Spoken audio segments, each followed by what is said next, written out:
আর আমার নাতনিকে মেরে শেয়াল কুকুরদের খাওয়ার জন্য জমির মাঝখানে ফেলে দিয়ে এসেছে। কিন্তু ও কেন তোমার এত বড় ক্ষতি করলো?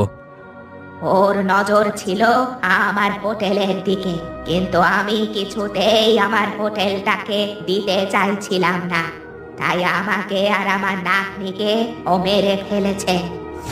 এখন তো তোমার ক্ষমতা আছে, তুমি তাহলে ওকে বাঁচিয়ে রেখেছো কেন?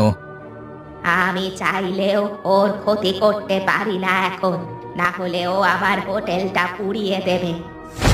বেশ, আমরা তোমাকে কথা দিচ্ছি, আমরা কানাইকে আজকে রাতের মধ্যেই জমির মাঝখানে নিয়ে যাব, তুমি তাকে শেষ করে ফেলবে। বেশ, আজকে তাহলে আমি তোমাদের জন্য অপেক্ষা করব মাঠের মাঝখানে। কিন্তু ওকে আজকে মাঝ মাঠে আনবেন কি করে? আমার একটা পরিকল্পনা আছে, তার জন্য সুধীরের সাহায্য প্রয়োজন।